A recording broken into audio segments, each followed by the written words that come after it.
Today I'm going to teach you how to design a parametric Lego brick in Fusion 360. Now the main goal of this tutorial is to create one design that could generate all of these different kind of Lego bricks just by entering three parameters: a length, a width and a height. These will all be defined in Lego units. Lego units work as follows. One unit has a length and a width of 8 mm, with the height being 3.2 mm for the low bricks and 9.6 mm for the high ones. This causes three low bricks to have the same height as one high brick, so if you stack them all together, both will have the same height. I'm going to start by entering these parameters into Fusion 360. Then I can always reference them throughout the entire design process. So first of all, we'll go to Modify and then Parameters. And here we can add our first parameter by clicking the green plus icon next to the user parameters. We'll give it a name length and set these units to no units because the Lego units are always whole numbers.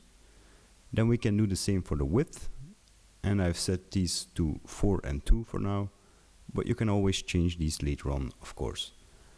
And lastly, we can enter the height parameter, which will be in millimeters, and we'll have a value of 9.6 for the high state and 3.2 for the low state.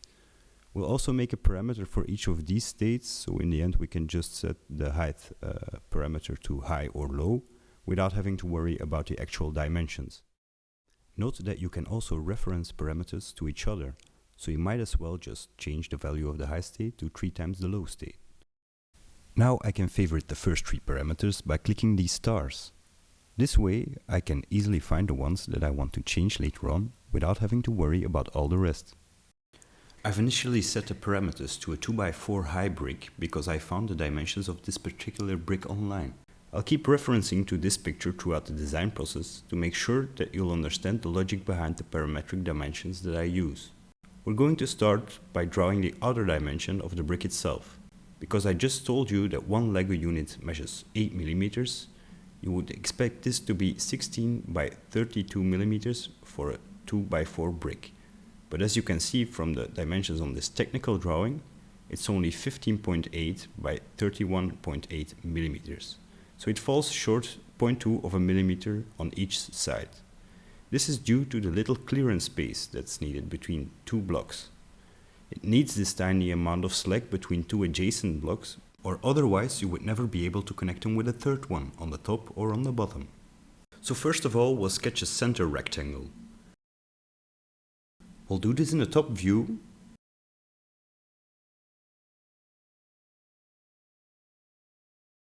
We'll put the center on our origin and we'll dial in the correct dimensions afterwards with the Sketch Dimensions command.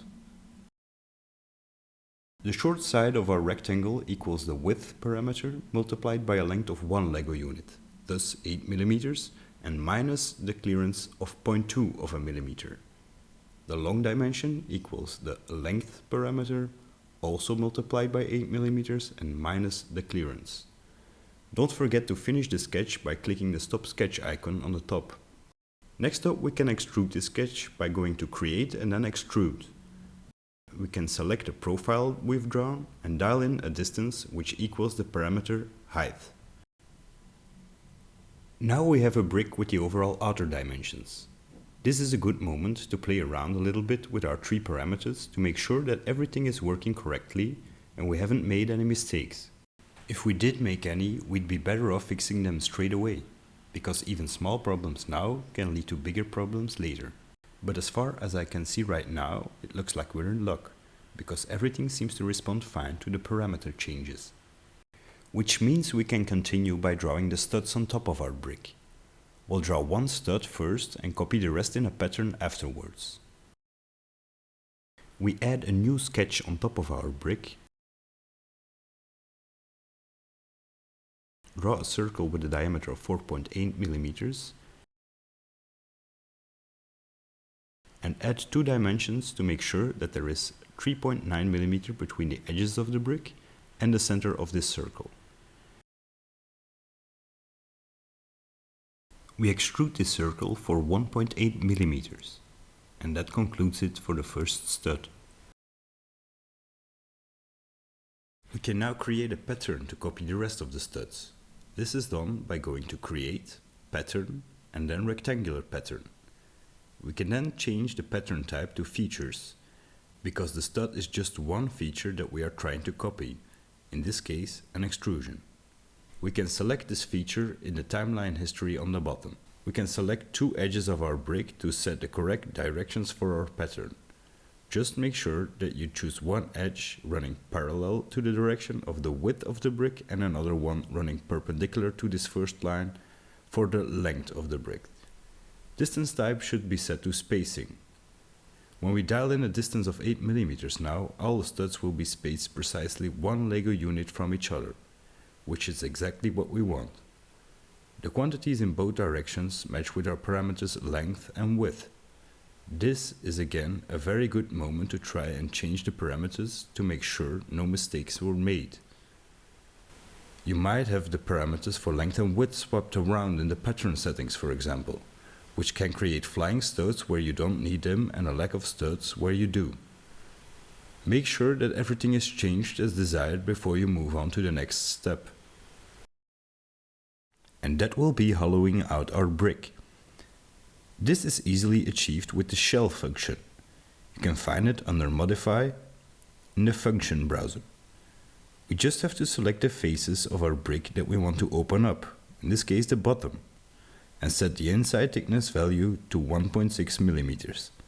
And as you can see on this section analysis, our brick is now consistently hollowed out, which allows us to add the last features, being the hollow cylinders on the inside of the brick. For this we'll make a sketch on the bottom plane.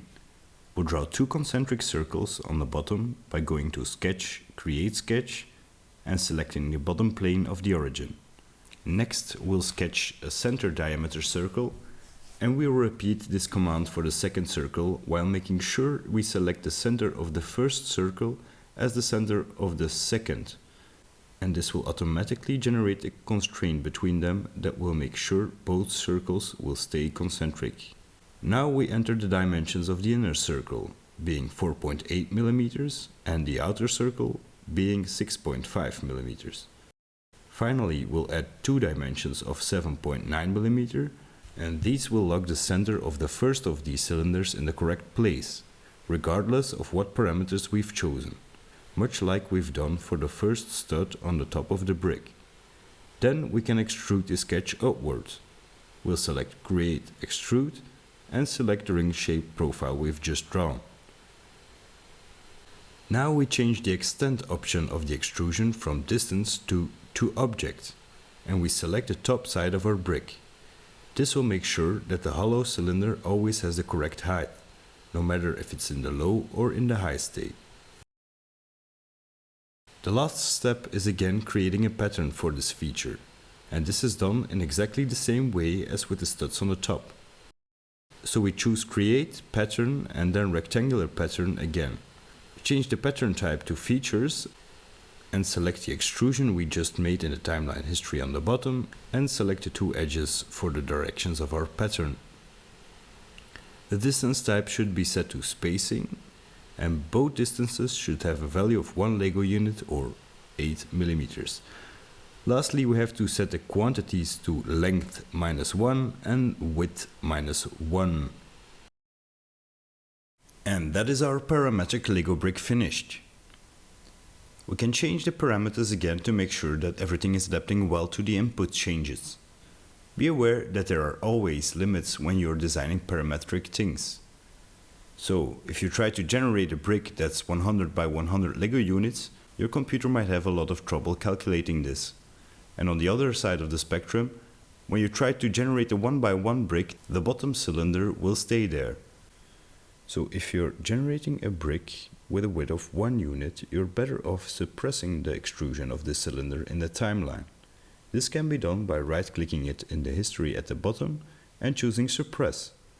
When you generate a new brick afterwards, and you need them again, you can simply unsuppress this feature. And that's how you use Fusion 360 to make a design that allows you to generate all these different bricks immediately, just by entering 3 parameters.